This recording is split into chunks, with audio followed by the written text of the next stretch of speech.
تعالى اعمل لكم النهارده الكوكيز دي بصراحه في منتهى الجمال. تحس انها بين الكوكيز وبين الكيكه. بصراحه حلوه جدا وهتعجب ولادك، والطعم ما اقولكوش حكايه. وبصوا كمان نفشه ازاي.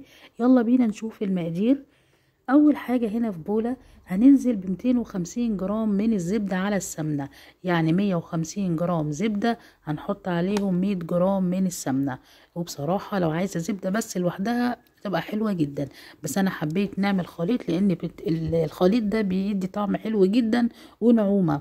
وبعد كده بتنزلي ب 160 جرام من سكر البودر. طبعا احنا بعد ما دمجنا الزبده والسمنه وعملناهم كريمي، نزلنا بالسكر البودر وهنقلبهم كويس جدا مع بعض لغايه لما يمتزجوا مع بعض.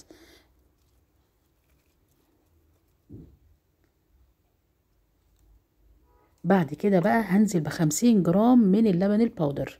واللبن البودر دي بصراحه بتديها كمان لون حلو جدا في التسويه.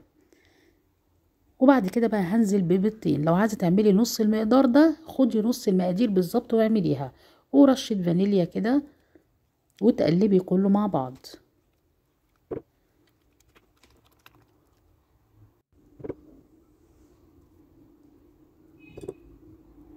اهم حاجه انك بالسباتولا كده تدمجي كله مع بعض. وبعد كده بقى بتنزلي بنص كيلو من الدقيق متعدد الاستخدامات. هنحط عليهم ربع معلقه من البيكنج باودر وربع معلقه من الكربونات الصوديوم، لان دوت هيديها كده نفخان وهتبقى حلوه جدا، تبقى عامله زي الكيكه كده بين الكوكيز وبين الكيكه.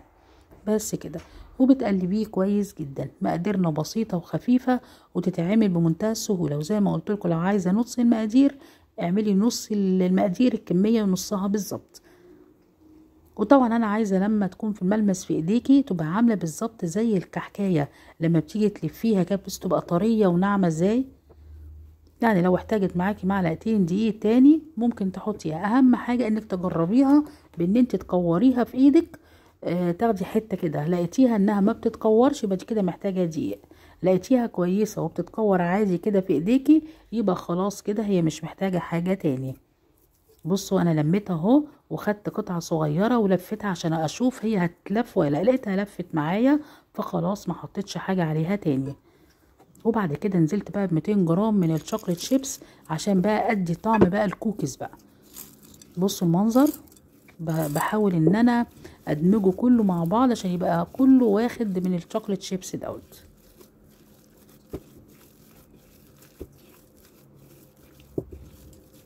ممكن لو عندك شوكولاته المطبخ بدل ما تحطي كده ممكن تقطعي قطع صغيره، ولما تيجي تكوريها ممكن ترشقي بس كده فوقيها كده كام واحده على الوش.